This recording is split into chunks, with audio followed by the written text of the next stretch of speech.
ডাম্পাৰৰ বিৰুদ্ধে অব্যাহত আছে হোজাই জিলা আৰক্ষীৰ অভিযান।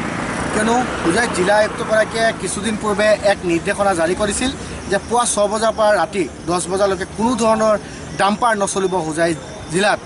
আৰু পৰ্যায়ক্ৰমে দেখা যায় কিছু ডাম্পাৰ চলাচল কৰে যদিও জিলা আৰক্ষীয়ে ইয়াৰ বিৰুদ্ধে তীব্ৰ অভিযান অব্যাহত ৰাখি ডাম্পাৰসমূহ জব্দ কৰিছে এক বৃহৎ আকাৰৰ ফাইন। আৰু তাৰপিছত ৰাতি 10টাৰ পিছতে ডাম্পাৰসমূহ চলিব দিয়া হৈছে।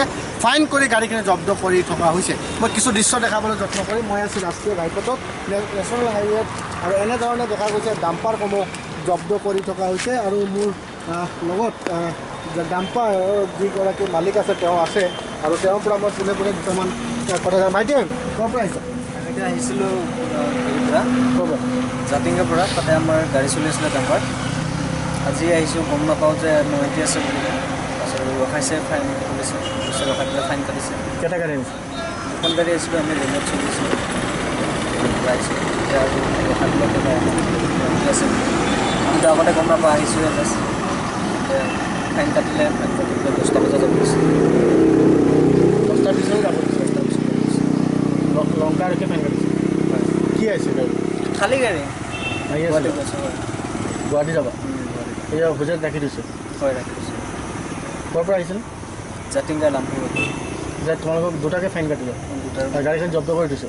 জব্দ কৰি ৰাখিছে। কি নাম তোমাৰ? সঞ্জীৱ। হয়, নিশ্চয়কৈ এটা কথা ক'বই লাগিব, এনেধৰণে ডাম্পাৰৰ বিৰুদ্ধে অব্যাহত আছে হোজাই জিলা আৰক্ষীৰ তীব্ৰ অভিযান। আৰু ডাম্পাৰসমূহ যি দেখা গৈছে যে ডাম্পাৰসমূহ বিৰুদ্ধে হোজাই জিলা আয়ুক্তগৰাকীয়ে এক নিৰ্দেশনা জাৰি কৰিছিল যে পুৱা 6 বজাৰ পৰা ৰাতি 10 বজালৈকে কোনো ধৰণৰ ডাম্পাৰ চলাচল নহ'ব। তাৰ প্ৰতি লক্ষ্য ৰাখি দেখা গৈছে ইতিমধ্যে যিখিনি ডাম্পাৰ চলাচল কৰে তেওঁলোকৰ বিৰুদ্ধে এক বৃহৎ অভিযান অব্যাহত ৰাখিছে হোজাই জিলাত। ইতিমধ্যে আমাৰ তাত যিখিনি তথ্য আছে, প্ৰায় হয়তো বা 500ৰো অধিক ডাম্পাৰ তেওঁলোকে ফাইন কৰিছে। আৰু ফাইন কৰি ডাম্পাৰ আৰু যি সৰু সৰু টিকাৰ আছে তেওঁলোকৰ বিৰুদ্ধে অভিযান অব্যাহত ৰাখিছে। কিয়নো হোজাই জিলাত বিভিন্ন দিন ধৰি চলি আহিছিল বিভিন্ন জেগাত দুৰ্ঘটনা, আৰু দুৰ্ঘটনাৰ প্ৰতি লক্ষ্য ৰাখি হয়তোবা এই নিৰ্দেশনা জাৰি কৰিছিল হোজাই জিলা আয়ুক্তগৰাকীয়ে। আৰু এই জিলা আয়ুক্তৰ নিৰ্দেশৰ পিছতে ইতিমধ্যে কঠোৰ হৈ পৰিছে হোজাই জিলা আৰক্ষীকে ধৰি সকলো। আৰু ডাম্পাৰসমূহ ৰাষ্ট্ৰীয় ঘাইপথত তেওঁলোকে নাকা চেকিং লগাই তেওঁলোকে জব্দ কৰিছে। ৰাতি 10টাৰ পিছত যাবলৈ দিছে যদিও বৃহৎ আকাৰৰ ফাইন কৰা পৰিলক্ষিত হৈছে লংকাৰ যি ৰাষ্ট্ৰীয় ঘাইপথ আছে ইয়াতে। মই কিছু দৃশ্য দেখাবলৈ যত্ন কৰিম। এনেধৰণে ৰাষ্ট্ৰীয় ঘাইপথত গাড়ীসমূহ চলাচল কৰি আছে। আৰু ৰাষ্ট্ৰীয় ঘাইপথত এনেধৰণে ডাম্পাৰসমূহ যদিও জিলা আয়ুক্তৰ আছিল, জিলা আয়ুক্তৰ অৰ্ডাৰ দিয়াৰ পিছতো ডাম্পাৰসমূহ দেখা যায় এনেধৰণে কিছু ডাম্পাৰ চলাচল কৰে।